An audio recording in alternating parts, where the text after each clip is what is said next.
So ഈ question അനുസരിച്ച് നമുക്ക് എന്ത് ചെയ്യാൻ പറ്റും? പറയുന്നത് 10 കിലോ അരി ഒരു പ്രത്യേക വിലയ്ക്ക് മേടിച്ചത് 15 ഒരു പ്രത്യേക വിലയ്ക്ക് മേടിച്ചത്, എന്നിട്ട് മൊത്തത്തിൽ കൊടുക്കുന്നത് 16 രൂപയാണ്. പെർ കെ ജി 16 രൂപയ്ക്ക് കൊടുത്തു കഴിഞ്ഞാൽ ലാഭം എത്രയാണെന്ന്. അപ്പോൾ ഇവിടെ ഈ ക്വസ്റ്റ്യനകത്ത് തന്നെ പറയുന്നുണ്ട് മൊത്തത്തിൽ കൊടുക്കുകയാണ്. അതായത് ഇത് നോക്കുക, എന്നത് പറയുന്നുണ്ട് 10 കിലോ ഏതോ വിലയ്ക്ക് മേടിച്ചു, 15 ഏതോ വിലയ്ക്ക് മേടിച്ചു, എന്നിട്ട് രണ്ടും കൂടെ ചേർത്ത് ഒറ്റയടിക്ക് കൊടുക്കുകയാണ്. അപ്പോൾ മൊത്തത്തിലാണ് കൊടുക്കുന്നത്. അപ്പം നമുക്ക് ആദ്യം എന്ത് ചെയ്യണം? ഇവിടെ സെല്ലിംഗ് പ്രൈസ് അവർ പറയുന്നുണ്ട്, സെല്ല് ചെയ്യുന്ന 1 കിലോയ്ക്ക് 16 രൂപ എന്നാണ്. അപ്പോൾ ഇത്രയേ ഉള്ളൂ, 1 കിലോ 16 രൂപയ്ക്കാണ് കൊടുത്തത്. അപ്പോൾ 1 കിലോ വാങ്ങിച്ച രൂപ എത്രയാണെന്ന് നമുക്ക് കണ്ടുപിടിക്കാം. സോ 1 കിലോ വാങ്ങിച്ച രൂപ പറയുന്നതിന് മുന്നായിട്ട് അതിനൊരു കേസ് പറയുന്നത് 10 കിലോ വാങ്ങിച്ചത് 10 രൂപ നിരക്കിൽ, അപ്പം 100 രൂപയാവും.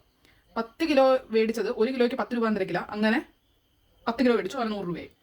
സിമിലറായിട്ട് 15 കിലോ വാങ്ങിച്ചു, അവിടെ 1 കിലോയ്ക്ക് 12 രൂപയായിരുന്നു. സോ 12 × 15 ഇത്രയാവും കയ്യിൽ നിന്ന് പോകുന്ന പൈസ. അപ്പോൾ മൊത്തത്തിൽ കയ്യിൽ നിന്ന് എത്ര പോയി? മൊത്തത്തിൽ 25 കിലോയ്ക്കും കൂടെ വേണ്ടി മൊത്തത്തിൽ രണ്ടും കൂടെ ആഡ് ചെയ്യുമ്പോൾ നമുക്ക് 280 എന്ന് വരും. സോ മൊത്തത്തിൽ 280 രൂപ 25 കിലോയ്ക്കായിട്ട് പോയി. സോ 1 കിലോയ്ക്കായിട്ട് 280/25 which is equal to 56/5. So ഇത്രയും രൂപ കയ്യിൽ നിന്ന് പോയി. അപ്പോൾ ഇത്രയേ ഉള്ളൂ, 1 കിലോ വിറ്റ വിലയാണിത്. സോ വാങ്ങിച്ച വില ഇപ്പം എന്താ? 1 കിലോയ്ക്ക് 56/5 എന്ന നിരക്കിലാണ് വാങ്ങിച്ചത്. അപ്പോൾ ഇത്രയേ ഉള്ളൂ. ഒരാളുടെ കൈ മൊത്തത്തിൽ 25 കിലോ ഉണ്ട്. അതിന്റെ ഒരു പോർഷൻ വാങ്ങിച്ച വിലയാണ് 10 രൂപ, വേറൊരു പോർഷൻ വാങ്ങിച്ച വില എന്ന് പറയുന്നത് 12 രൂപയാണ്. അങ്ങനെ മൊത്തത്തിൽ അയാൾ കയ്യിൽ നിന്ന് ഒരു പർട്ടിക്കുലർ എമൗണ്ട് പോയി. അപ്പം അയാൾ വിറ്റത് പെർ കെ ജിക്ക് 16 രൂപയ്ക്ക് എന്നാണ്. അപ്പോൾ പെർ കെ ജി വാങ്ങിക്കാൻ ആവശ്യമായ വില എത്രയാണെന്നാണ് നമ്മളിവിടെ കണ്ടുപിടിച്ചത്. സോ പെർ കെ ജിക്ക് 1 kg വാങ്ങാൻ 56/5 രൂപയാവും. വിറ്റത് 16 രൂപയ്ക്കാണ്. ഓക്കെ, നമുക്ക് പ്രോഫിറ്റ് പെർസെൻറ്റേജ് ആണ് കണ്ടുപിടിക്കുക. പ്രോഫിറ്റ് പെർസെൻറ്റേജ് കണ്ടുപിടിക്കാൻ നമുക്ക് SPCP റേഷ്യോ മതി. ഓക്കെ, റേഷ്യോ മതിയാവും. Not we didn't want to use the original value. So നമ്മളതിനെ റേഷ്യോ ആക്കാം. ഞാനിപ്പോൾ CP/SP എഴുതാണ്. സോ 56/5 SP എന്താണ്? 16. ഓക്കെ, സോൾവ് ചെയ്യാം. കാരണം ഇതിനൊരു സിംപ്ലിഫിക്കേഷൻ ചെയ്യാം. 5 അങ്ങോട്ട് മൾട്ടിപ്ലൈ ചെയ്താൽ എനിക്ക് കിട്ടും അത് 80. ഇനി നമുക്ക് വേണം വെട്ടാം. സോ വെട്ടുമ്പോഴത്തേക്കും നമുക്ക് എത്ര കൊണ്ട് വെട്ടാം? നമുക്കൊരു 8 കൊണ്ട് വെട്ടാം. കാരണം ഇവിടെ 11 വരും. സോ നമ്മൾ ചോദിക്കുന്ന പ്രോഫിറ്റ് പെർസെൻറ്റേജ് ആണ്. So profit percentage is equal to profit. എത്ര പ്രോഫിറ്റ് എന്ന് പറയുന്നത്? വാങ്ങിച്ച 7 യൂണിറ്റ് ആണ്, വിൽക്കുന്നത് 10 യൂണിറ്റ് ആണ്. സോ എത്ര യൂണിറ്റ് പ്രോഫിറ്റ്? പ്രോഫിറ്റ് എന്ന് പറയുന്നത് 3 യൂണിറ്റ്. മൊത്തത്തിൽ ഇവിടെ കോസ്റ്റ് പ്രൈസ് എത്ര? 7 × 100. 3 × 1/7 × 100. 1/7 പെർസെൻറ്റേജ് വാല്യൂ എത്ര? 14.7. സോ 3-നകത്തോട്ട് കൊടുത്തു കഴിഞ്ഞാൽ 42 6/7 പെർസെൻറ്റേജ് നമുക്ക് ഉത്തരം വരും. ഓക്കെ, ഒരു കോസ്റ്റ് പ്രൈസ് ഉണ്ട്, ഒരു സാധനത്തിന് ഒരു കോസ്റ്റ് പ്രൈസ് ഉണ്ട്. ക്വസ്റ്റ്യൻ പറയുന്നത് ഇങ്ങനെയാണ്: 1840 രൂപയ്ക്ക് വിൽക്കുമ്പോൾ കിട്ടുന്ന ലാഭം എന്ന് പറയുന്നത് 12.5% more than the loss include when an article is sold at 1500. ഇത് 0 ആണ്. അതായത് നമ്പർ ശ്രേണി കണക്കാണ്. നമ്മൾ ആലോചിച്ച് നോക്കുക, ഒരു പർട്ടിക്കുലർ വാല്യൂ ഇവിടെ നിൽക്കും, ഇങ്ങോട്ട് അതിൽ കൂടുതൽ ലാഭം, ഇങ്ങോട്ടാണെങ്കിൽ കുറവ്. സോ നമ്പർ ശ്രേണി വരച്ചിരിക്കുകയാണ്. സോ ഇതാണ് CP എങ്കിൽ 1840 രൂപയ്ക്ക് വിൽക്കുമ്പോൾ കിട്ടുന്ന ലാഭം എന്ന് പറയുന്നത് ഇവിടെ കിട്ടുന്നതിൻ്റെ 12.5% കൂടുതലാണ്. സോ ഇവിടെയാണ് നമ്മുടെ ക്വസ്റ്റിൻ്റെ പ്രശ്നം എന്ന് പറയുന്നത്. സോ അതിനുമ്പോൾ ഞാൻ പറയാം, നമ്മൾ 12% എന്ന് പറയുന്നത് എന്താണ്? 12% 1/8 ആണ്. പിന്നെ നിങ്ങൾ ക്ലോസ് ചെയ്താൽ 12% of 8 which is equal to 1 അല്ലേ? അഥവാ 12% of 8x which is equal to 1x. Okay, അപ്പോൾ അത്രേ ഉള്ളൂ. 12% ഓഫ് 8x എന്ന് പറഞ്ഞാൽ 1x ആണ്. ഓക്കെ, അപ്പോൾ ഒരു കാര്യം ഇവിടെ പറയാം. ഇവിടെ ക്വസ്റ്റ്യൻ വെച്ച് നോക്കും. ദ പ്രോഫിറ്റ് ഇൻവേർഡ്, പ്രോഫിറ്റ് എന്ന് പറയുന്നത് ഈ B 12.5 more than the loss inward. Loss എന്ന് പറയുന്നത് 8x ആണെങ്കിൽ ഇതിന്റെ 12%, ഇതിന്റെ 12% എത്ര? 1x. സോ പ്രോഫിറ്റ് എന്ന് പറയുന്നത് ഇവിടുത്തെ ലോസിന്റെ 12% കൂടുതലാണ്. So 12% of 8x 1x. So 8xന്റെ 12% കൂടുതൽ എന്ന് പറഞ്ഞാൽ 1x കൂടുതൽ which is equal to 9x. Okay, ഇവിടെ 9x ആണ്. ഇനി എന്താ നമ്മൾ ചോദിച്ചിരിക്കുന്നത്? 20% പ്രോഫിറ്റ് കിട്ടാൻ വേണ്ടി ഏത് സെല്ലിംഗ് പ്രൈസിൽ വിൽക്കണം എന്നുള്ളതാണ്. സോ അതിനുവേണ്ടി നമുക്ക് കോസ്റ്റ് പ്രൈസ് വേണമല്ലോ, നമുക്ക് കോസ്റ്റ് പ്രൈസ് കണ്ടുപിടിക്കാം. സോ കോസ്റ്റ് പ്രൈസ് കണ്ടുപിടിക്കാനായിട്ട് ഞാൻ എന്ത് ചെയ്യുന്നു? ഇതൊരു സംഖ്യാശ്രേണിയല്ലേ, ഇവിടെ തൊട്ട് ഇവിടം വരെ ഡിസ്റ്റൻസ് മൈനസ് ഈ ഡിസ്റ്റൻസ് ചെയ്തത് ഈ ഒരു കട്ടയല്ലേ. സോ ഇത്രയും മൈനസ് ഇത്രയും എന്ന് പറയുന്നത് ഈ ഫുൾ കട്ട. 1840 minus 1500 which is equal to 340. So അത് ഈ കട്ടയല്ലേ, ഈ കട്ട എന്താ? 8x plus 9x which is equal to 17x. So x is equal to 340/17. ഇത് സോൾവ് ചെയ്യുമ്പോൾ നമുക്ക് 20 എന്ന് വരും. x 20 ആയാൽ കോസ്റ്റ് പ്രൈസ് എന്താ? കോസ്റ്റ് പ്രൈസ് 2 തരത്തിൽ കണ്ടുപിടിക്കാം. 1840 നിന്നും -9x ചെയ്താൽ നമുക്ക് CP വരും. അല്ലെങ്കിൽ CP എന്ന് പറയുന്നത് 8x പ്ലസ് 1500 ആണ്. സോ നമുക്ക് അത് ചെയ്യാം. 8x plus 1500 so which is equal to 8 × 20 plus 1500 ചെയ്യുമ്പോഴത്തേക്ക് നമുക്ക് 1660 എന്ന് വരും. സോ കോസ്റ്റ് പ്രൈസ് കിട്ടി. നമ്മുടെ അടുത്ത് ചോദിച്ചിരിക്കുന്നത് 20% ലാഭം കിട്ടണം. സോ കോസ്റ്റ് പ്രൈസ് എന്ന് പറഞ്ഞപ്പോൾ 100% ആണ്. സോ 20% ഓഫ് ഇതെന്ന് പറയുന്നത് 120% ഇത് കണ്ടുപിടിക്കുക. So 120% of 1660 which is equal to ചെയ്യുമ്പോൾ നമുക്ക് 1992 വരും. സോ നമുക്ക് ഇത്രയും ചിന്തിക്കാതെ പെട്ടെന്ന് എങ്ങനെ എഴുതാമെന്ന് വെച്ച് കഴിഞ്ഞാൽ ഇത്രേ ഉള്ളൂ. ഏതെങ്കിലും ഒരു സാധനം മോറായി 1.25% മോറായി, അല്ലെങ്കിൽ 20% മോറായി, 40% മോറായി, എന്തോ മോർ അങ്ങനെ എന്തു പറഞ്ഞാലും ലെസ് ആയാലും നമുക്ക് തന്നെ എടുക്കാം. സോ ലോസ് ആയാലും നമുക്ക് തന്നെ എടുക്കാം. ഓക്കെ, അല്ലെങ്കിൽ നമുക്ക് ഇങ്ങനെ 12.5% ലെസ് ദാൻ എന്ന് പറഞ്ഞാൽ നമുക്ക് ഈ ഒരു മെത്തേഡ് യൂസ് ചെയ്യാം. സോ മെത്തേഡ് എന്താണെന്ന് വെച്ചാൽ നമ്മൾ ആദ്യം നമുക്ക് അറിയാവുന്ന ഒരു ഫ്രാക്ഷൻ വാല്യൂ ഇതുപോലെ എഴുതാം. സോ ഇത്ര നമ്മൾ തിങ്ക് ചെയ്യാൻ പോകേണ്ട കാര്യമില്ല. സോ നമ്മൾ അതിന്റെ ഫ്രാക്ഷൻ വാല്യൂ എഴുതാം. അപ്പം ഇവിടെ നമുക്ക് റേഷ്യോ കിട്ടും. റേഷ്യോ എന്ന് പറഞ്ഞാൽ എന്തായിരിക്കും? നേരത്തെ 8 ഉണ്ടെങ്കിൽ ഇപ്പോൾ എന്താവും? അത് നേരത്തെ 8x ഉണ്ടെങ്കിൽ ഇപ്പോൾ എന്താവും? കൂടുതലാണെങ്കിൽ 9x ആവും ഇല്ലേ? കാരണം കണ്ടോ, 8x ഉണ്ടെങ്കിൽ 9x ആവും. സിമിലർലി കൂടുവാണെങ്കിൽ 8x ഉണ്ടെങ്കിൽ 9 ആവും, അഥവാ 8:9 ആവും. ഓക്കെ, അപ്പോൾ അതിനർത്ഥം എന്താ? 8:9 ആവും. അതുകൊണ്ട് റേഷ്യോ കിട്ടി. അപ്പോൾ എന്തൊക്കെ റേഷ്യോ പറഞ്ഞത്? നേരത്തെ വാല്യൂ 8 ആണെങ്കിൽ ഇപ്പോഴത്തെ വാല്യൂ 9 അങ്ങനെ കിട്ടിയില്ലേ? സോ ഇത് ഈ ഒരു ഉത്തരം ഉണ്ടല്ലോ, ഇതിപ്പോൾ ഞാൻ 120% അല്ലേ കണ്ടുപിടിച്ചത്. ഇതിന് ഒരു നമുക്ക് 20% മോർ എന്നാണ് പറഞ്ഞിരിക്കുന്നത്. സോ ഇത് നമുക്ക് എഴുതാം. 20% നമ്മൾ പറയുന്നത് ഞാൻ ഫ്രാക്ഷൻ വാല്യൂ 5. സോ നമ്മളെന്ന് പറഞ്ഞാൽ 20% കൂടുതൽ വിറ്റാൽ കിട്ടുന്ന സെല്ലിംഗ് പ്രൈസ് എത്രയാണെന്ന് ചോദിച്ചിരിക്കുന്നത്. സോ 5 പാർട്ട് ഉണ്ടെങ്കിൽ ഒരു പാർട്ടും കൂടെ കൂടുതലിട്ട് വിൽക്കണം, അഥവാ 5 ഉണ്ടെങ്കിൽ 1 ആണ്. അപ്പോൾ ഈ 5 ആണ് നമുക്ക് ഈ കിട്ടിയിരിക്കുന്ന 1660. അതായത് 5 ഉണ്ടെങ്കിൽ 20% മോറെന്ന് വെച്ചാൽ ഒന്നും കൂടെ കൂടണം. 6 ആണ്. ഓക്കെ, 5 ഉണ്ടെങ്കിൽ ഒന്നും കൂടെ കൂടുക എന്ന് വെച്ചാൽ 6 ആണ്. സോ 5 ഉണ്ട്, അതായത് 1660 ഉണ്ട്. 5 പാർട്ടാണ് 1660 എങ്കിൽ ഇവിടുന്ന് ഒരു പാർട്ട് എന്തായിരിക്കും? 1660/5. സോ 6 പാർട്ട് എത്ര ആയിരിക്കും? 6 × 1660/5. അല്ലെങ്കിൽ ഒറ്റയടിക്ക് ഇങ്ങനെ എഴുതാം. 20% മോർ എന്ന് പറഞ്ഞു കഴിഞ്ഞാൽ ഒന്നും ചെയ്യേണ്ട. 6/5 × 1660 ഇത് സോൾവ് ചെയ്യുമ്പോഴും നമുക്ക് 1992 വരും. ഓക്കെ, അപ്പോൾ ഇത്രയേ ഉള്ളൂ. നമുക്ക് ഫ്രാക്ഷൻ രീതിയിലും ചെയ്യാം. ഇത് നമുക്ക് ലോസ് ആണെങ്കിലും ഇങ്ങനെ തന്നെ ചെയ്യാം. ഓക്കെ, ഇതിപ്പോൾ പറഞ്ഞിരിക്കുന്നത് എന്താ? ലോസ് കിട്ടിയത് എന്താണോ അതിൻ്റെ 12.5% മോർ ആണ് പ്രോഫിറ്റ് കിട്ടിയത്. സോ കിട്ടിയ ആ ഒരു ലോസിനെ 8 ഭാഗിച്ചാൽ, അല്ലെങ്കിൽ 8 തുല്യ ഭാഗങ്ങളാക്കി മാറ്റിയാൽ അത് ഒരു ഭാഗം എന്ന് പറയുന്നത് 12.5% തുല്യമായ ഭാഗം. അപ്പോൾ ഇത്രയേ ഉള്ളൂ. 8 ഉണ്ടെങ്കിൽ 1 അധികം കിട്ടും. അപ്പോൾ അതായത് 8:9. സോ അതുകൊണ്ട് തന്നെ നമുക്ക് ഇവിടെ നിന്നും 8:9 റേഷ്യോയിലോട്ട് നമ്മൾ വന്നു. സോ 8 ആണ് ലോസ് എങ്കിൽ 9 ആണ് പ്രോഫിറ്റിന്റെ വാല്യൂ. ഓക്കെ, ഇവിടുത്തെ വേരിയബിൾ എന്ന് പറയുന്നത് പല എക്സ് ആണ്. അതുപോലെ തന്നെ ഈ അവസാനം കിട്ടിയ വാല്യൂ നമ്മുടെ പറഞ്ഞിരിക്കുന്നത് ക്വസ്റ്റൻ അനുസരിച്ചാണെങ്കിൽ what price it should sell to get 20% profit എന്നല്ലേ? സോ അതിന്റെ ഫലമായി 20% ഫ്രാക്ഷൻ വാല്യൂ 1/5 എന്നാണ്. അതിനർത്ഥം 5 പാർട്സ് ഉണ്ടെങ്കിൽ ഒരു പാർട്ട് അധികം വരുന്നു. ഓക്കെ, ഒരു പാർട്ട് അധികം കിട്ടണം. ഒരു 5 പാർട്ടിന് വിൽക്കുവാണെങ്കിൽ ഒരു പാർട്ട് അധികം കിട്ടണം. സോ 5 പാർട്ടിന് വിൽക്കുവാണെങ്കിൽ ഒരു പാർട്ട് അധികം കിട്ടണം. നമ്മളിപ്പോൾ എത്ര രൂപയ്ക്ക് വിൽക്കുന്നത്? 1660. അതായത് 5 പാർട്ടാണ് 1660. ഇവിടുന്ന് ഒരു പാർട്ട് എത്രയാണ് കിട്ടും? നമ്മൾ 5 പാർട്ടിന് വിൽക്കുന്നെങ്കിൽ ഒരു പാർട്ട് അധികം കിട്ടണം. സോ 5 പാർട്ടാണ് നമ്മൾ വിൽക്കുന്നത്, അതായത് 1660 നമ്മൾ വിൽക്കുന്നത്. പക്ഷേ ഒരു പാർട്ട് അധികം കിട്ടണമെങ്കിൽ നമ്മൾ എത്ര രൂപ വിൽക്കണം? അതാണ് 6 × 1660/5.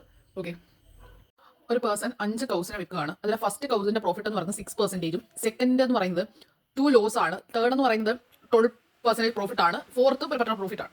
സോ ഈ ക്വസ്റ്റ്യൻ ചോദിച്ചിരിക്കുന്നത് പറയുന്നത് ഫിഫ്ത്ത് കവിന് പർട്ടിക്കുലർലി എത്ര പെർസെന്റേജ് കാണും? സിമിലർ നമ്മൾ ഒരു കവിന്റെ തന്നിട്ടുണ്ട്, 2ന്റെ തന്നിട്ടുണ്ട്, 3ന്റെ തന്നിട്ടുണ്ട്.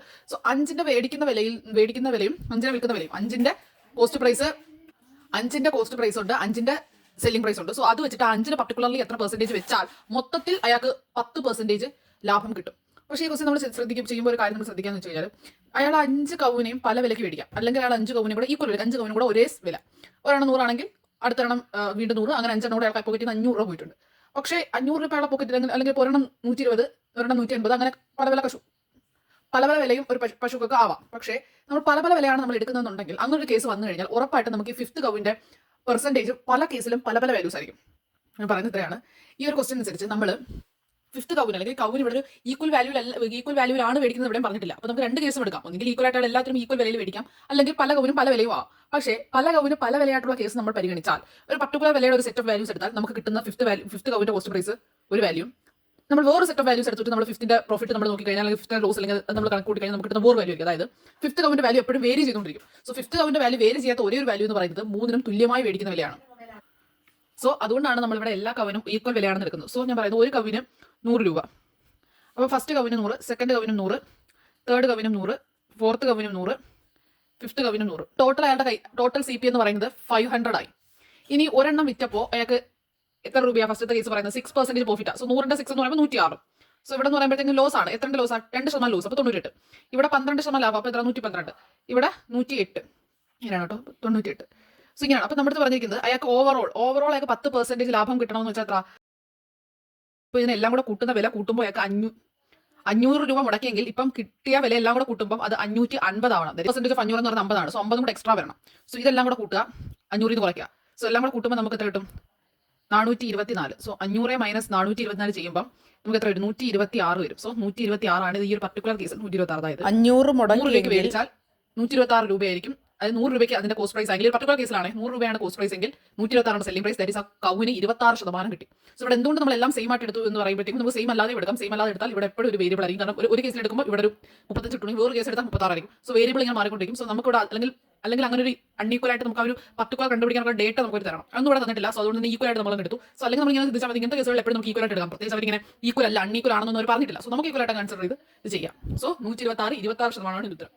സാധാരണ നമ്മുടെ നമ്പർ സിസ്റ്റം വെച്ചിട്ട് നമ്മൾ ഇതിൽ കൺസെപ്റ്റ് പറയില്ല, അതാണ് പറയുന്നത്. സോ ആദ്യം നമ്മൾ പറഞ്ഞല്ലോ ഇത് 0, താഴെ വാല്യൂസും മേളിൽ പെർസെൻറ്റേജ് ഉണ്ടായിരുന്നു. സോ ഇത് 0. സോ ഇതാണ് നമ്മുടെ CP എങ്കിൽ നമ്മുടെ ലാഭം കിട്ടണമെങ്കിൽ ഇതിനേക്കാൾ കൂട്ടി വെക്കണം. ഇത്രയാണ് നമ്മുടെ CP. ഇത് ലാഭം കിട്ടുന്ന ഒരു സെല്ലിംഗ് പ്രൈസ് ആണ്. ഇനി ഇത്രയാണ് നമ്മുടെ CP. നഷ്ടമാണെങ്കിൽ നമ്മൾ ഇതിന് കുറച്ച് കുറഞ്ഞ് നിൽക്കും. സോ അതിന്റെ ഫലമായിട്ട് ഇതായിരിക്കും SP2. ഈ സെല്ലിംഗ് പ്രൈസ് വിറ്റാൽ നമുക്ക് നഷ്ടമാണ്. ഓക്കെ, ഇവിടെ ഇത്രയും നമ്മൾ എഴുതുന്നത് വാല്യൂസ് ആണ്. ഇനി നമ്മൾ മോളിൽ ഇത് സെയിം ഈ CPയുടെ പെർസെൻറ്റേജുകളാണ് ഈ ഓരോ കട്ടയും. അപ്പോൾ ഇത്രയും എന്ന് പറയുന്നത് CP അല്ലേ. സോ ഇത്രയും ഈ ഒരു ഇത്രയും എമൗണ്ട് എന്ന് പറയുന്നത് 100% ആണ്. സോ ഇത്രയും എന്ന് പറയുന്നത് 100%. ഇതൊക്കെ അറിയാലോ, CP നിന്ന് കുറച്ച് വാല്യൂ കുറവാണ്. ആ വാല്യൂ M ആയാലും M-നെയും നമ്മൾ ഈ CPയുടെ ടേംസിൽ എഴുതുമ്പോഴത്തേക്കും നമ്മൾ CPയുടെ എത്ര ശതമാനമാണ് M എന്ന് കണ്ടുപിടിച്ചിട്ട് എഴുതും. അതിപ്പോൾ 5% ആണെങ്കിൽ ഇത്ര അപ്പോൾ എത്ര ആയിരിക്കും? ഫുൾ 100, ഇത്ര 100% CP, ഇത്ര 5% CP. So 100 minus 5% CP, that is 95% CP കണ്ടുപിടിക്കുക. അതായിരിക്കും ഇത്ര വാല്യൂ. സിമിലർലി നമ്മൾ ഇവിടെ കുറച്ച് CPയേക്കാൾ കുറച്ച് വാല്യൂ കൂടുതലാണ്. ആ വാല്യൂ ഞാനിപ്പോൾ P എന്ന് എടുക്കുകയാണെങ്കിൽ ആ P നമ്മൾ ഈ CPയുടെ ടേംസിൽ എഴുതും. സോ അതിന് ഫലമായിട്ട് അതൊരു 10% എന്ന് വരുവാണെങ്കിൽ ഇത്രയും 10%, ഇത്രയും 100, ഇത്രയും 10. സോ ആ 110 സോൾവ് ചെയ്യുമ്പോൾ നമുക്ക് എന്ത് കിട്ടും? ആ പ്രോഫിറ്റ് കിട്ടാൻ വേണ്ടി നമ്മളെടുത്ത SP കിട്ടും. സോ നമുക്ക് ബേസിക് കൺസെപ്റ്റ് ഞാൻ ഓൾറെഡി ഇത് പറഞ്ഞതാണ്. സെല്ലിംഗ് പ്രൈസ് 25 മീറ്റർ വിറ്റപ്പം അദ്ദേഹത്തിന് സെല്ലിംഗ് പ്രൈസിന് 5 മീറ്ററിന് കിട്ടുന്ന സെല്ലിംഗ് പ്രൈസ് എന്താണോ അത് അധികം കിട്ടി. അപ്പോൾ അതിന് ഗെയിൻ പെർസെൻറ്റേജ് എന്താണ് ചോദിച്ചിരിക്കുന്നത്. സോ 25 മീറ്റർ ക്ലോത്ത് വിറ്റപ്പം ഗെയിൻ ആയിട്ട് 5 മീറ്റർ വിൽക്കുമ്പോൾ എത്ര രൂപ കിട്ടുമോ അത് കിട്ടി. ഓക്കെ, ഗെയിൻ പെർസെൻറ്റേജ് എത്ര ആണെന്നാണ് ചോദിക്കുന്നത്. രണ്ട് രീതി നമുക്ക് ചെയ്യാം. ഫസ്റ്റ് മെത്തേഡ് എന്ന് പറഞ്ഞാൽ അസ്യൂം, അല്ലെങ്കിൽ നമുക്കിപ്പോൾ ഫസ്റ്റ് ഞാൻ പറയുന്ന രീതി എന്ന് പറയുന്നത് ഇപ്പോൾ നമുക്കറിയാം price equal to cost price plus profit ആണ്. സെല്ലിംഗ് പ്രൈസ് ഒരെണ്ണത്തിന്റെ സെല്ലിംഗ് പ്രൈസ് SP-യും ഒരെണ്ണത്തിന്റെ സെല്ലിംഗ് പ്രൈസ് SP, 1 മീറ്ററിന്റെ സെല്ലിംഗ് പ്രൈസ് എന്ന് ഞാൻ SP എടുക്കുന്നു. അവിടെ 1 മീറ്ററിന്റെ കോസ്റ്റ് പ്രൈസ് ഞാൻ CP എടുത്താൽ ഇതെങ്ങനെ എഴുതാം? 25 SP which is equal to 20, അതായത് 25 ഒരെണ്ണത്തിന് ഒരു CP ആണെങ്കിൽ 25 മീറ്റർ മേടിക്കുന്ന 25 CP പോകും. ഒരെണ്ണം വിൽക്കുന്നത് SP ആണെങ്കിൽ 1 മീറ്റർ വിൽക്കുന്നത് SP ആണെങ്കിൽ അത് വിൽക്കുമ്പോൾ നമ്മുടെ കയ്യിൽ മൊത്തത്തിൽ 25 SP വരും. അതാണ് എഴുതിയത്. Which equal profit. ഈ പ്രോഫിറ്റ് എന്താണെന്ന് പറയുന്നുണ്ട്. ഈ പ്രോഫിറ്റ് അവർ പറയുന്നത് 1 മീറ്റർ വിൽക്കും 5 മീറ്റർ വിൽക്കുമ്പോൾ കിട്ടുന്ന സെല്ലിംഗ് പ്രൈസ് ആണ്. 1 മീറ്റർ വിൽക്കുമ്പോൾ സെല്ലിംഗ് പ്രൈസ് SP ആണ്. സോ 5 മീറ്റർ വിൽക്കുമ്പോൾ 5 SP ആയിരിക്കും. സോ SP കൂടി ഇപ്പുറത്തുണ്ട് 20 SP. മെത്തേഡ് എന്താണെന്ന് വെച്ച് കഴിഞ്ഞാൽ ഇപ്പോൾ നമുക്ക് അസ്യൂം ചെയ്യാം. ഇപ്പോൾ ഞാൻ 1 മീറ്ററിന്റെ വില, 1 മീറ്ററിന്റെ സെല്ല് ചെയ്ത വില, സെല്ലിംഗ് പ്രൈസ് 10 രൂപയാണെന്ന് എടുക്കുക. സോ 1 മീറ്റർ വിറ്റ വില 10 രൂപ. അപ്പം 25 മീറ്റർ വിൽക്കുമ്പോൾ എനിക്ക് എത്ര രൂപ കിട്ടും? 25 മീറ്റർ വിൽക്കുമ്പോൾ എൻ്റെ സെല്ലിംഗ് പ്രൈസ് എന്ന് പറയുന്നത് 25 × 10 വിച്ച് ഈക്വൽ ടു 250 വിൽക്കുമ്പോൾ എനിക്ക് 250 രൂപ എൻ്റെ കൈ വരുന്നു. സോ 250 രൂപ എൻ്റെ കൈ വരുന്നെങ്കിൽ തന്നെ ഇതൊരു പ്രോഫിറ്റ് എന്ന് പറയുന്നത് തന്നെ ഇതിനകത്ത് എന്തുണ്ട്? കോസ്റ്റ് പ്രൈസ് ഉണ്ട്. ഓക്കെ, അതായത് നമുക്കറിയാലോ സെല്ലിംഗ് പ്രൈസ് എന്ന് പറയുന്നത് കോസ്റ്റ് പ്രൈസിന്റെ കൂടെ പ്രോഫിറ്റ് കൂടെ കൂട്ടുന്നതാണ്. സെല്ലിംഗ് പ്രൈസ് എന്ന് പറയുന്നത് കോസ്റ്റ് പ്രൈസിന്റെ കൂടെ കുറച്ച് പ്രോഫിറ്റ് കൂട്ടുന്നതാണ്. സോ അതുകൊണ്ട് തന്നെ ഇതിനകത്ത് എന്തുണ്ട്? ഇതിനകത്ത് നമ്മുടെ കോസ്റ്റ് പ്രൈസ് കിടപ്പുണ്ട്. ഓക്കെ, ഇപ്പോൾ കോസ്റ്റ് പ്രൈസ് എന്താണ്? കോസ്റ്റ് പ്രൈസ് എന്ന് പറയുന്നത് സെല്ലിംഗ് പ്രൈസ് മൈനസ് ഗെയിൻ ആണ്. സെല്ലിംഗ് പ്രൈസ് 250 ആണ് നമ്മൾ വിൽക്കുന്നത്. 250 നമ്മൾ വിൽക്കുമ്പോൾ നമുക്ക് 5 മീറ്ററിന്റെ സെല്ലിംഗ് പ്രൈസ് എന്ന് പറയുമ്പോൾ 50 എക്സ്ട്രാ വരുന്നുണ്ട്. സോ അതിന്റെ ഫലമായിട്ട് 200 ആണ്. അതായത് ഇത്ര. സോ 1 മീറ്റർ നമ്മൾ 10 അസ്യൂം ചെയ്തു. അപ്പോൾ 25 മീറ്റർ വിൽക്കുമ്പോൾ നമുക്ക് 250 രൂപ കിട്ടും. ആ 250 എന്ന് പറയുന്നത് കോസ്റ്റ് പ്രൈസിലൂടെ പ്രോഫിറ്റ് കൂടെ കൂട്ടുന്നതാണ്. സോ അതുകൊണ്ട് തന്നെ നമുക്ക് കോസ്റ്റ് പ്രൈസ് കിട്ടണമെങ്കിൽ സെല്ലിംഗ് പ്രൈസ് മൈനസ് പ്രോഫിറ്റ് ചെയ്യണം. So selling price minus profit ചെയ്തപ്പോൾ നമുക്ക് കോസ്റ്റ് പ്രൈസ് കിട്ടി. സോ 200 രൂപയ്ക്ക് വാങ്ങിച്ചു, വിൽക്കുന്നത് 250 രൂപയാണ്. കാരണം ഈ 50 രൂപ എന്ന് പറയുന്നത് ആണ് ഇവർ പറഞ്ഞിരിക്കുന്നത് എന്തെന്ന് പറയുന്നത് 5 മീറ്ററിന്റെ പ്രൈസ്. 5 മീറ്ററിന്റെ സെല്ലിംഗ് പ്രൈസ് ആയിട്ടുള്ള 50 രൂപ. 1 മീറ്ററിന്റെ സെല്ലിംഗ് പ്രൈസ് 10 രൂപയാണെങ്കിൽ 5 മീറ്ററിന് 50 രൂപ. സോ 50 രൂപയാണ് എക്സ്ട്രാ ഇവിടെ വിറ്റപ്പോഴായിട്ട് വന്നിട്ടുള്ളത്.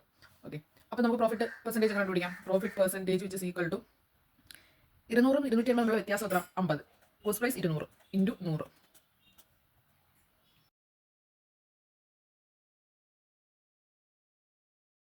സോ ഇതെന്ന് പറഞ്ഞു കഴിഞ്ഞാൽ ഇപ്പോൾ നമുക്ക് ചുമ്മാ ഒരു CP എന്ന് പറയുന്നത് 840 പറയുന്നുണ്ട്. എന്നിട്ട് അവർ പറയുന്നത് പ്രോഫിറ്റ് എന്ന് പറയുന്നത് 62/3% ആണെന്ന് പറയുന്നു. എന്നിട്ട് ചോദിക്കുന്നു എന്താണ് സെല്ലിംഗ് പ്രൈസ്.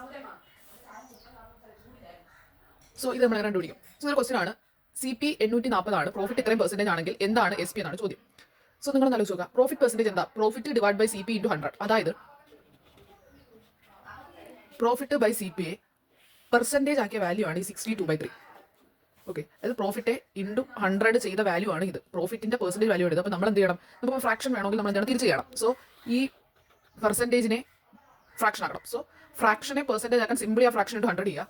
പെർസെൻറ്റേജിനെ ഫ്രാക്ഷൻ ആക്കാൻ സിമ്പിളി ആ വാല്യൂവിനെ ഡിവൈഡ് ബൈ 100 ചെയ്യുക. 1/6. സോ ഇത്രേ ഉള്ളൂ. അപ്പോൾ ഇവിടുത്തെ വാല്യൂ എന്തായിരിക്കും? 1/6 ആയിരിക്കും. അപ്പോൾ എത്ര ഉള്ളൂ? 1/6നെ 100 കൊണ്ട് മൾട്ടിപ്ലൈ ചെയ്യുന്നതാണിത്. സോ ഇതിനെ ഈ ഒരു വാല്യൂവിനെ 100 കൊണ്ട് ഡിവൈഡ് ചെയ്തത് ഇതിന്റെ 1/6ന്റെ പെർസെന്റേജ് വാല്യൂ ഇത്.